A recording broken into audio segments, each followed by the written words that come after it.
A paz do Senhor Jesus, nós estamos aqui para o resumo da lição de número 12, com o tema O Reinado de Josias. Nesse domingo, dia 19 de setembro de 2021, nós estaremos comemorando o Dia Nacional da Escola Bíblica Dominical, uma escola muito importante para a família cristã.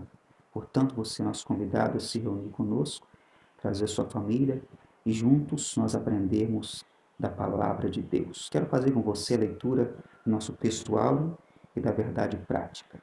O texto áureo da lição está em 2º livro dos Reis, capítulo 22, no versículo 8, que diz: Então disse o sumo sacerdote Ilquias ao escrivão Safã: Achei o livro da lei na casa do Senhor. E Ilquias deu o livro a Safã e ele o leu. Nos dias de hoje, Deus ainda levanta homens e mulheres dispostos a combater a cultura da idolatria que se perpetua através das gerações.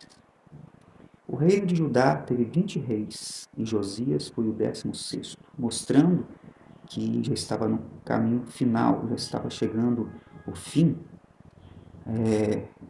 da nação do reino de Judá, onde o Senhor levaria também Judá para o cativeiro, assim como fez com Israel.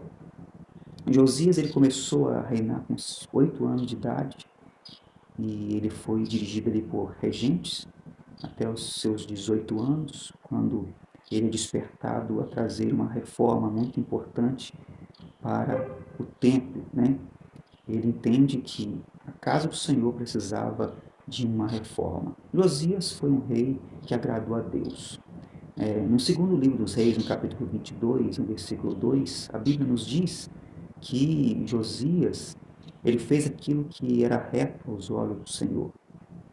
Segundo tudo o que fez o rei Davi, não desviando nem para a direita e nem para a esquerda, mostrando que o desvio da palavra de Deus ela pode acontecer para um lado ou para o outro. Nós não podemos aumentar nem diminuir a palavra de Deus.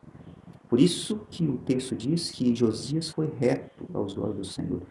Ou seja, a palavra de Deus ela tem que ser executada como algo reto. Não pode haver um desvio nem para a direita e nem para a esquerda. As escrituras têm que ser lida e ensinada, aprendida conforme ela é. E Josias fez dessa forma, ele teve esse estilo de vida, né, que agradou o Senhor. Ele reinou entre 640 a 609 a.C. e ele foi então responsável por um avivamento em Judá e foi um rapaz que promoveu esse avivamento, essa mudança. Nós já estudamos que houve no tempo de Ezequias também um avivamento, há 60 anos antes de Josias. Então veja bem que o povo, eles se arrependiam, mas com o tempo se voltavam aos seus próprios pecados. Isso é perigoso, porque o estado dessas pessoas se tornam piores. E exemplo disso é o texto que nós lemos e o assunto que estamos tratando. Esse povo de Israel, eles se tornaram piores agora, há 60 anos depois, do que no tempo de Ezequias, porque houve uma cauterização em sua mente. O povo começa a não mais achar lugar de arrependimento no coração, vai brincando com Deus, e as coisas vão ficando sérias. Portanto, nós não devemos brincar com as coisas de Deus. Muitas pessoas pensam assim, eu estou vivendo aqui uma vida mais ou menos, porque eu sei tudo que eu preciso fazer para depois eu me voltar a Deus. Tome cuidado com isso. Mesmo que você saiba que para voltar a Deus você precisa se arrepender, você precisa se voltar a Deus, reconciliar com o Senhor, mas a dificuldade que nós temos é justamente isso, é o arrependimento, é a mudança de vida que nós temos dificuldade. E pelo fato de, quando a pessoa fica nesse vai e vem, ele endurece o coração, cauteriza a mente e fica muito difícil dele se voltar para Deus. Então, o rei Josias ele vai levantar uma comitiva preparar esses homens para fazer a reforma do templo. Ele nota que o templo é o fator revelador, né, do nível espiritual do povo de Deus. Então ele vai chamar aqui o escrivão Safã, que era responsável pela parte financeira do templo, para que ele fosse até ao sacerdote, o sumo sacerdote Uquias, e ali pegasse os recursos, e esses recursos fossem enviados aos profissionais para a reforma do templo. E indo o escrivão Safã até o sacerdote, ali eles, olhando nos escombros do templo, que estava ali em um abandono total, abandono entre aspas, porque estava acontecendo idolatria dentro do templo.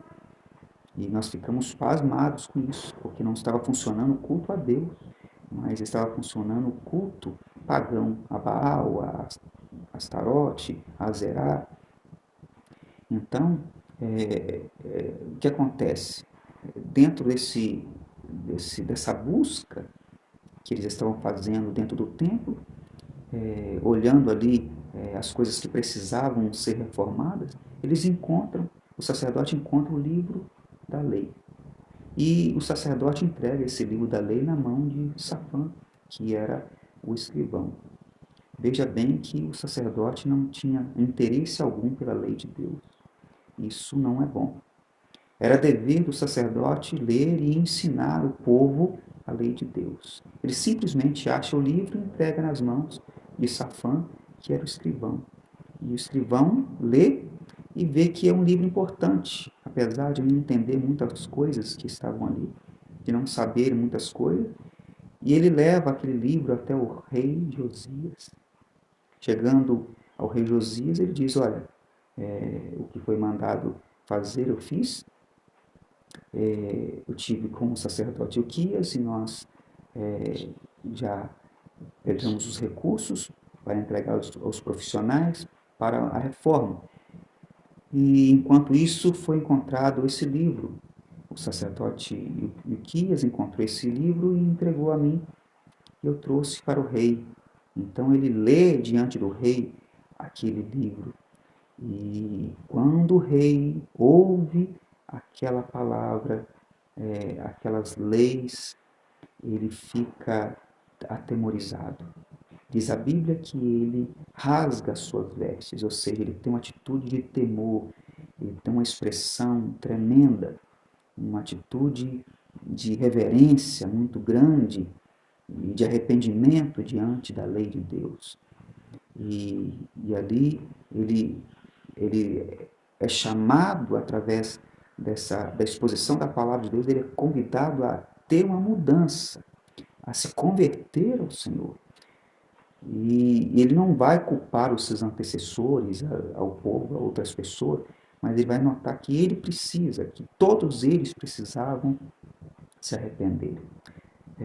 Isso para nós deve ser de um exemplo grande. Quando nós estamos expondo as Escrituras, nós pensamos que essa palavra está falando para os outros. Mas a verdade, a palavra de Deus, ela fala com todos, inclusive com o pregador, com o professor que está ensinando. A palavra de Deus fala com todos. E esse livro estava sumido dentro da casa do Senhor. Imagina, esse livro que é o núcleo da fé judaica, é a palavra de Deus. A lei aqui é a Torá, né? O Pentateuco, os 5 primeiros livros da nossa Bíblia. Deveria ser ensinado pelo sacerdote, deveria ser ensinado pelos pais aos filhos, na sua casa ou na rua onde eles estivessem. Isso deveria ser ensinado. Pelo contrário, o livro da lei estava sumido e ninguém sabia para onde estava. Por acaso eles encontraram isso dentro, no meio da bagunça do templo. Enquanto que em Deuteronômio, capítulo 31, versículo 26, a Bíblia diz, o próprio Senhor Deus deu uma ordem que o livro da lei deveria ficar ao lado da arca da aliança, para que servisse de testemunho. Deveria ser um livro praticado, lido, entendido. E o rei Josias entende a lei do Senhor. E pelo fato dele entender, através da exposição da palavra de Deus, da leitura da palavra de Deus, ele ouve e ele entende então a vontade de Deus. Então veja a importância de nós ouvirmos a palavra de Deus. Às vezes nós temos tempo, nós usamos os recursos tecnológicos que temos para várias coisas, mas nós não usamos os recursos que temos para aprender a palavra de Deus. É por isso que